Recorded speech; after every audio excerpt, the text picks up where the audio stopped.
No ar, programa Vereda Literária, conversando hoje com a ensaísta e professora Lélia Maria Parreira Duarte.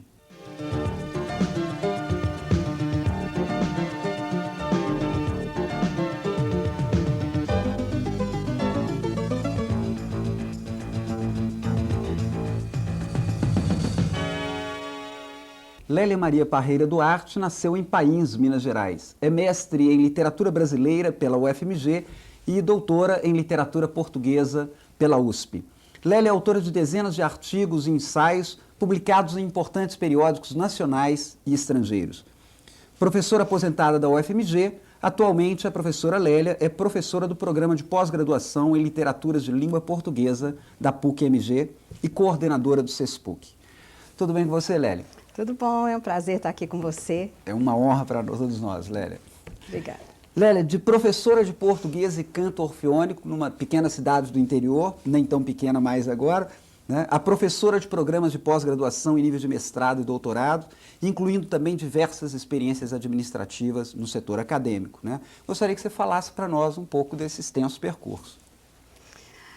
Eu comecei como professora de português, aliás, até comecei como professora de crianças retardadas no grupo, né, no primeiro grau, e depois de um tempo fui convidada pelas professoras do colégio onde eu estudei, que era um colégio religioso, para trabalhar com português e canto orfeônico.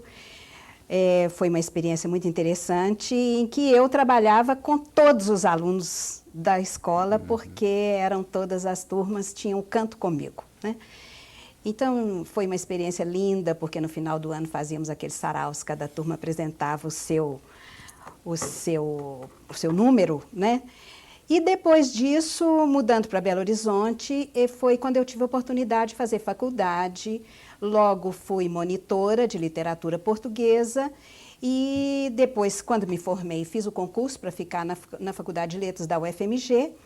E foram 30 anos de trabalho lá na Faculdade de Letras. Quando me aposentei, fui convidada a trabalhar na Católica, quando eu fui ficar somente na pós-graduação e dirigir o Centro de Estudos Portugueses, o Centro de Estudos Luso-Afro-Brasileiros, na PUC. Eu já tinha experiência de trabalhar com o Centro de Estudos Portugueses na UFMG. Então, temos tido um desenvolvimento grande e principalmente na área da extensão no Centro de Estudos. Eu acredito que nós temos dado uma grande contribuição para os estudos de literatura da PUC Minas. Sem dúvida. E Lélia, nós vamos retomar, né, alguns aspectos desse extenso currículo, né, mas vamos começar então por uma questão fundamental. Você opta fundamentalmente pela literatura portuguesa e enfrenta uma verdadeira luta pela presença de um ensino de qualidade dessa literatura dentro dos programas de formação de professores em letras, em nível de graduação, em nível de pós-graduação, né? Eu gostaria que você nos falasse um pouco dessa escolha, né? E também dessa questão do incentivo a um intercâmbio mais intenso entre Brasil e Portugal. Sim. A minha opção pela literatura portuguesa foi uma questão de oportunidade no momento. Eu comecei a fazer o curso de letras, eu tinha duas filhas pequenas, eu trabalhava no escritório e comecei a não dar conta de tudo. Então, desisti de fazer o curso, fiquei só no trabalho, mas continuei a assistir algumas coisas e assisti um seminário sobre Alexandre Herculano. E a minha paixão ficou grande demais de ter deixado o curso. Então, pedi férias no trabalho e voltei para a faculdade. Fui escolhida para fazer um seminário sobre viagens na minha terra do Garrete. E aí eu fiquei completamente apaixonada e fui logo convidada para ser monitora, numa época em que o monitor tinha que realmente dar aula. Então, eu até era professora dos meus próprios colegas, já de início. E depois, quando eu me formei, a oportunidade que eu tive foi de fazer concurso para a literatura portuguesa, quer dizer que, de certa forma, o destino me laçou. Levou. E eu fiquei, então, com a literatura portuguesa, o que me levou a ter bastante contato com Portugal, com instituições portuguesas, principalmente a partir do Centro de Estudos Portugueses, que foi fundado em 1978, do qual fui a primeira diretora. Então, Fui várias vezes a Portugal, fui convidada a participar de vários congressos, tive um contato muito intenso com Jacinto do Prado Coelho, que era um grande estimulador dos intercâmbios entre Portugal e Brasil, né? E a partir disso, então, é que eu fiquei quase exclusivamente nessa área de literatura portuguesa, tentando também trazer especialistas, escritores, ensaístas a Belo Horizonte para que os nossos alunos pudessem conhecê-los e desenvolver com mais segurança e gosto os seus trabalhos de literatura portuguesa. Porque é claro que nós temos que ter uma aproximação maior para poder apreciar melhor o que existe, né? É verdade que existe uma dificuldade muito grande, e eu acho que cada vez pior, infelizmente, com relação à bibliografia, né? Os meus alunos mesmo de pós-graduação, muitas vezes estudam nos meus livros, por mais antididático que isso seja, né? Mas é como eu consigo que eles tenham material para fazer os trabalhos, né? Mas há uma tentativa, agora mesmo nós tivemos aqui, organizado pelo Instituto Camões. Quer dizer, o Instituto Camões nos pediu para organizar na PUC Minas um grande evento sobre Eça de Queiroz, o colóquio Eça de Queiroz entre milênios, pontos de olhar, e mais uma vez vieram 8 pessoas de instituições poderosas de Portugal. Mais uma vez foi colocada a questão da dificuldade de bibliografia e mais uma vez foi prometido um trabalho em torno disso. Vamos ver se vamos ter melhor sorte agora. Tomara. E você, de certa forma, já adiantou o que eu queria te perguntar na próxima intervenção, que é exatamente isso. Quer dizer, a propósito desses atuais 500 anos de Brasil, né, eu gostaria de seus comentários sobre a importância das comemorações que estão sendo realizadas e, de certa forma, que lacunas ficam ainda significativas nesse terreno aí de trocas culturais entre Brasil e Portugal. Se nós observarmos, Elton, o que Portugal fez na ocasião das comemorações dos descobrimentos, nós vamos ver que as nossas atividades foram muito precárias, foram muito pequenas, foram pouco agressivas, né?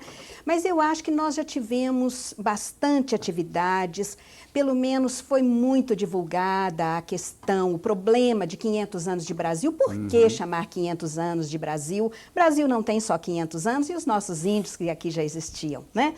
Então, nós tivemos, eu vou falar especificamente da PUC Minas, porque eu fiz parte da comissão organizadora das atividades relativas aos 500 anos, e nós tivemos muitas programações em muitas áreas distintas, como na filosofia, na arquitetura, na sociologia, na história e na literatura, né? E na literatura, principalmente nas literaturas de língua portuguesa, através do CESPUC, nós tivemos a organização de vários cursos de pós-graduação. No semestre passado, quase todos os cursos tiveram como temática alguma coisa relativa a essas comemorações brasileiras. E agora, muito recentemente, nós realizamos esse colóquio, que se chamaria 500 anos de Brasil, mas como nós demoramos um pouco, nós resolvemos mudar o título para Memória e Identidade e acabamos ficando muito felizes com esse título, porque ele foi bastante fiel a tudo que nós estávamos trabalhando. E foi interessante porque cada professor ministrou um curso, os alunos fizeram trabalhos, os professores tiveram a oportunidade de discutir os trabalhos com os alunos e depois eles foram apresentados nesse evento. Além disso, tivemos o Silviano Santiago, que foi uma figura importantíssima nessas comemorações. Ele veio para fazer uma conferência que foi debatida por especialistas também. E ainda o professor Ettore Finazzi Agro, que é um especialista em literatura brasileira, um italiano. E que veio para ministrar um curso sobre Eça de Queiroz, de que ele é um grande estudioso também, e falou para nós numa conferência que foi debatida por um filósofo e um cientista político sobre a questão do índio, com um título interessante que foi O Princípio em Ausência, a figura do índio na literatura brasileira. Ok. Para fechar esse bloco, eu gostaria que você nos falasse, mesmo que rapidamente, um pouco sobre a concessão do Prêmio Nobel de Literatura para o português José Saramago, né? Considerando que você participou, inclusive, de uma homenagem ao escritor quando ele aqui esteve por ocasião do recebimento do prêmio. Sim. Nós tivemos oportunidade, inclusive, de fazer um caderno CESPUC de pesquisa sobre a obra do Saramago, porque assim que foi concedido o prêmio, nós fizemos uma mesa redonda lá na PUC, de que participou, inclusive, o reitor da PUC, o padre Geraldo Magela Teixeira, que desconfia muito dessa aversão à religião que o Saramago costuma propalar, né? E ele fez um trabalho interessante que está publicado nesse caderno e outras pessoas, especialistas mesmo na obra de Saramago, participaram disso. Mas eu acho que essa concessão do prêmio ao Saramago foi muito importante para as literaturas de língua portuguesa, porque pela primeira vez o mundo tomou conhecimento através desse prêmio que é tão importante da existência dessas literaturas, né? É verdade que nós já tivemos grandes indicados brasileiros para esse prêmio que o mereceriam tanto ou mais que o Saramago, né? Para começar, do Guimarães Rosa, né? O João Cabral de Melo Neto, o Carlos Drummond de Andrade, né? Mas, infelizmente, eles foram embora antes do prêmio, né? Então, agora, acho que foi muito bem merecido o prêmio para Saramago, que tem um cuidado muito grande com a sua escrita, tem um cuidado muito grande com a divulgação do seu trabalho, né? De modo que acho que foi muito importante para todos nós esse prêmio.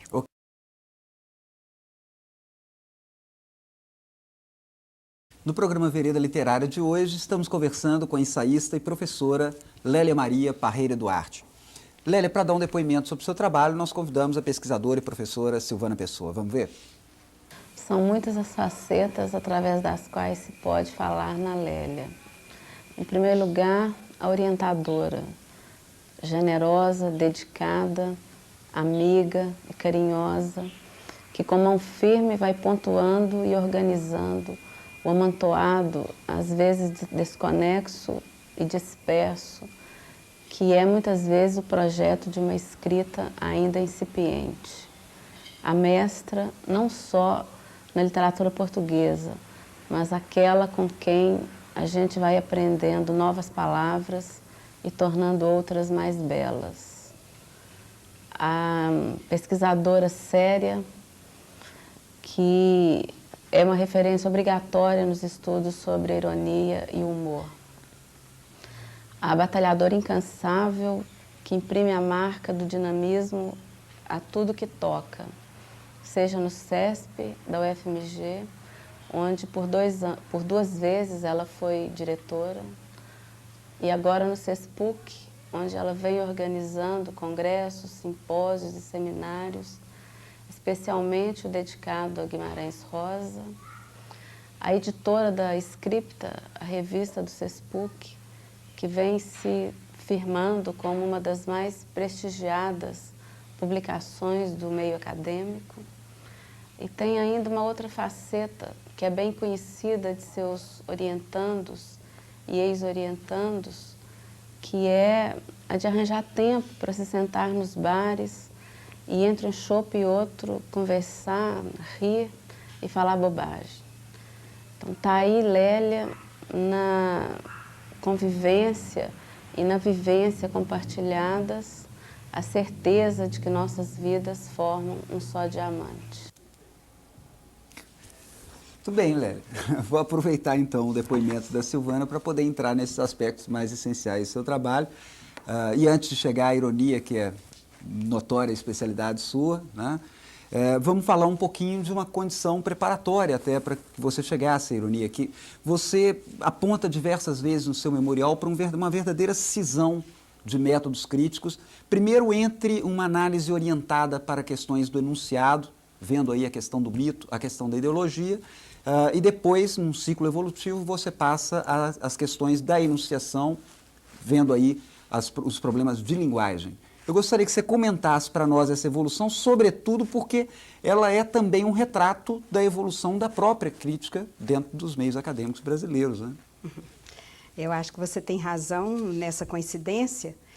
E eu penso que, através de muitos estudos, certamente, né, e através da leitura de trabalhos críticos feitos sobre literatura também, eu fui tomando consciência de que fazer literatura é fazer arte, né?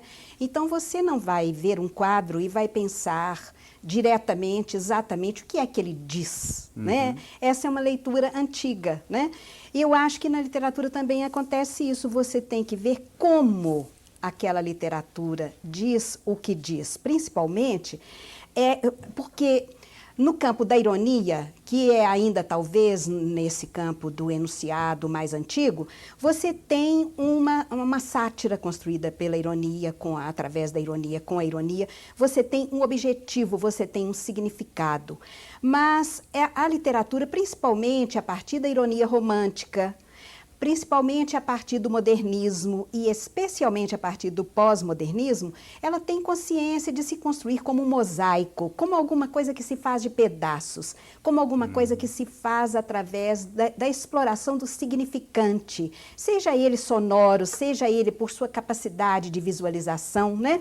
Ontem mesmo estava trabalhando com um grupo de pesquisa sobre Guimarães Rosa e estávamos relendo a partida do Audaz Navegante.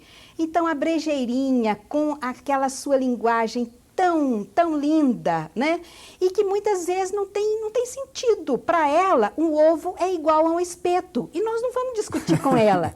Porque o que nós vemos, em toda a linguagem dela, ela vai usando palavras, né, muito importantes, geralmente proparoxítonas, ela está trabalhando com o gozo da palavra. A personagem, certamente, através da mão do seu autor, né?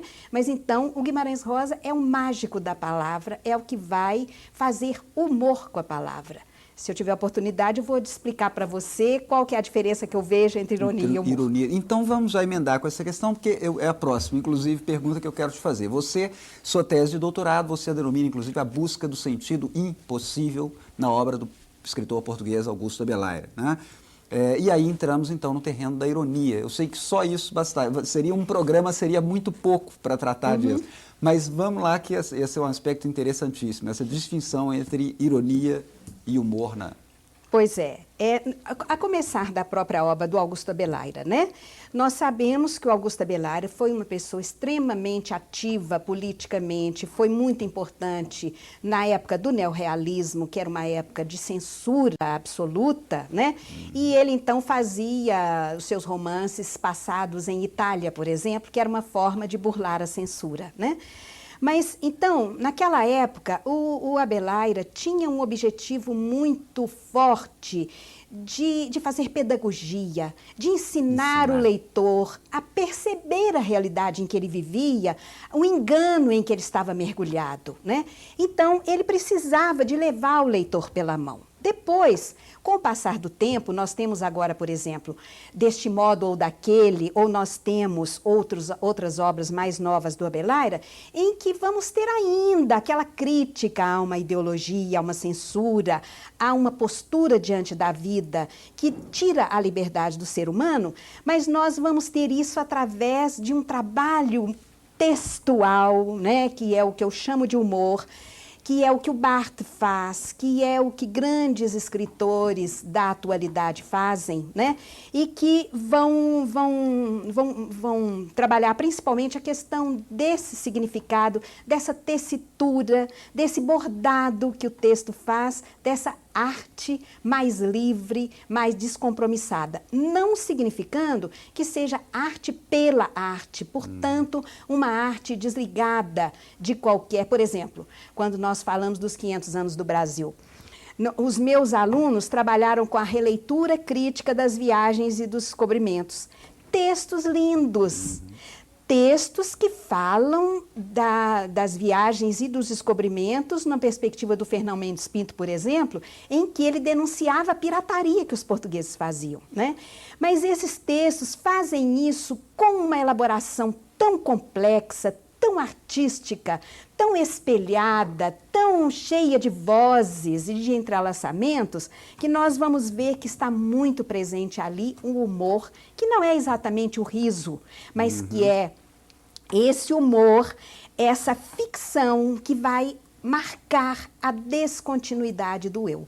Muito bem, Lélia. No próximo bloco eu vou te pedir para emendar essa questão da ironia com a questão contemporânea da pós-modernidade.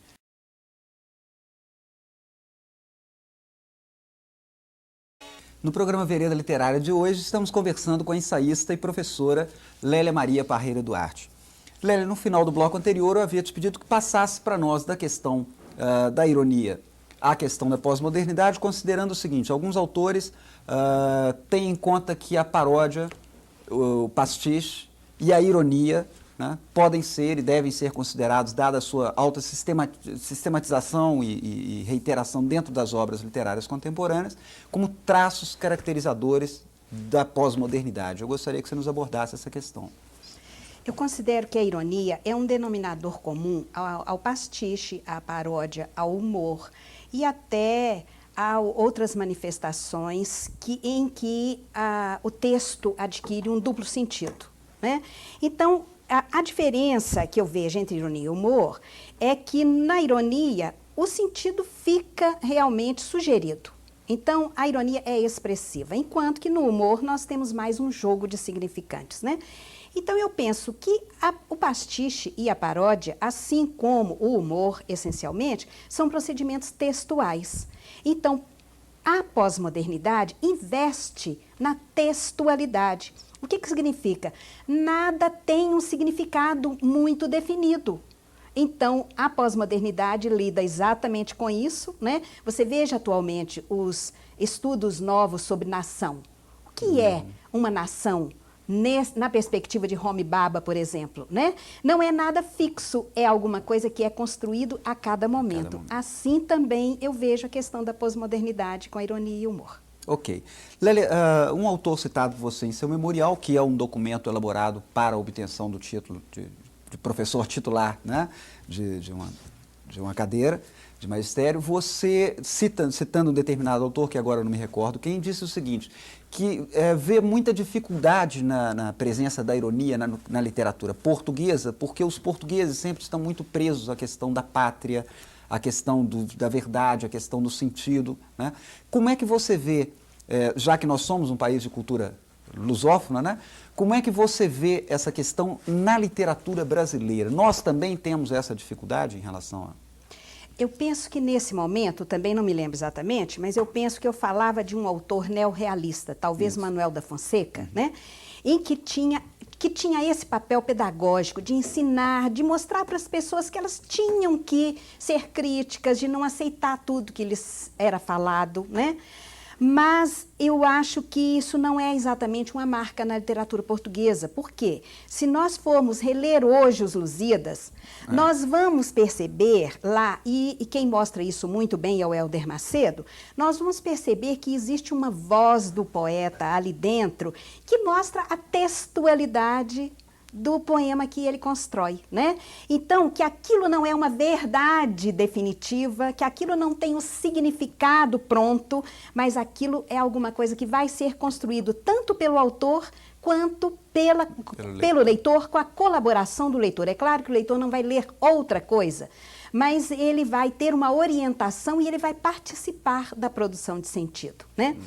E hoje, na literatura portuguesa contemporânea, nós vamos ter, eu tenho até vários alunos de doutorado trabalhando com o humor na literatura portuguesa contemporânea, exatamente porque ela se desvinculou muito dessa preocupação de ensinar, porque os portugueses hoje não sabem que não são mais o quinto império em que acreditava o Vieira, né?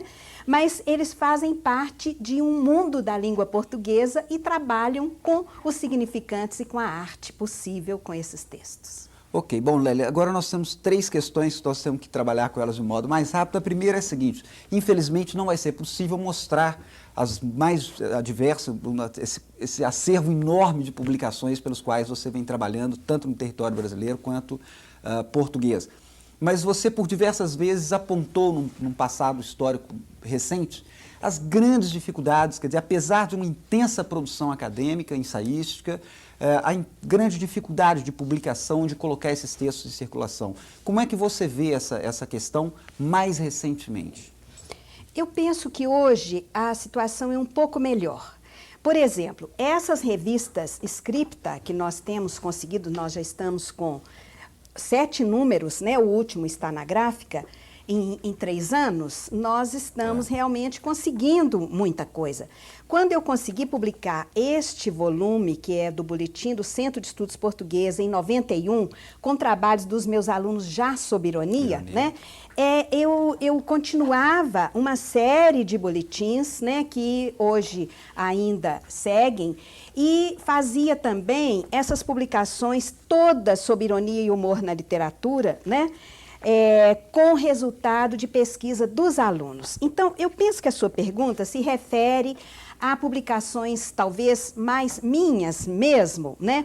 Porque eu tenho um gosto tão grande, confesso isso, em estimular a produção dos alunos, em divulgar o trabalho dos alunos, que o meu trabalho mesmo vai ficando um pouco para trás, embora que eu tenha feito publicações, né? Por exemplo, eu participei do congresso da Agostina Bessa Luiz, no Porto, participei lá em Portugal de atividades relativas ao Camilo Castelo Branco, e então tenho os trabalhos publicados, organizei junto com Luiz Forjás Trigueiros este grande volume, que é de temas portugueses e brasileiros, né?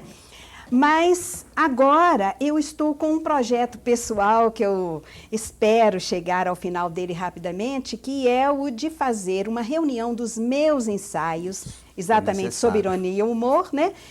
Principalmente literatura portuguesa, mas não só, com uma grande introdução sobre ironia e humor, porque muitas vezes as pessoas confundem, nós não temos em língua portuguesa um texto. Não é? Lélia, infelizmente nós estamos mesmo agora chegando ao finalzinho, mas eu gostaria de... um aspecto que eu vou me referir apenas, eu não vou te pedir para comentar, é que muitos desses trabalhos são resultados de congressos, de eventos, de seminários, né? E você se empenha também com o mesmo furor, né? Mas furor é bom. Eu gostaria agora de ouvir uma canjazinha da Lélia cantora, da Lélia especialista em canto orfeônico, uma cantiga de Romaria, né? Você está falando isso porque você foi meu aluno no curso de amor, né? E eu me atrevi a cantar diante de vocês e você agora me faz isso. Cantar e encantar. Tá bom. Trata-se de uma cantiga que foi recuperada, não a música original, né? Pois nossas madres van a San Simón de vale para as candeias queimar.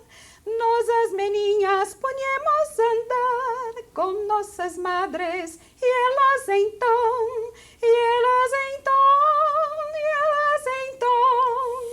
Ótimo.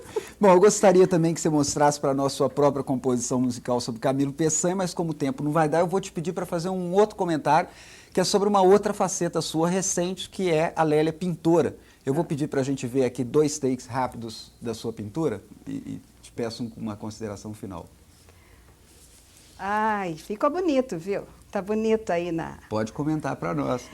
Olha, eu comecei a pintar porque meu pai tem 93 anos agora e há 3 anos a minha mãe faleceu e eu comecei a levá-lo para uma aula de pintura. Então comecei a pintar também, estou adorando a pintura e isso me faz muito bem. Gosto muito de cantar também, para você ver, eu sou fominha. Como você disse, eu tenho muito furor. É a mulher dos 7 instrumentos. Lélia, nosso tempo encerrou, o Vereda Literária agradece a sua entrevista, desejo ainda mais sucesso para o seu trabalho, muito obrigado pela sua presença aqui. Eu que agradeço, Elton, essa oportunidade, muito obrigada. Para encerrar, um pequeno convite ao trabalho da professora Lélia Parreira Duarte. Reconheço, entretanto, que apesar das tempestades e das calmarias, da falta de instrumental ou de condições favoráveis, naveguei bastante e descobri muitos mundos novos. Segui sempre o conselho de Ricardo Reis: põe enquanto és, no mínimo que fazes. Por isso mesmo, não posso concluir com esse poeta: nada fica de nada. Estudei, pesquisei muito, publiquei razoavelmente, coordenei várias publicações, numa época em que estas eram escassas em nossa faculdade. Organizei muitos congressos, participei de dezenas deles e orientei muitos alunos, além de ter colaborado bastante na administração universitária. A vida continua e o tempo há de chegar para quase tudo. Contamos com você aqui no nosso próximo programa. Boa leitura, muito obrigado.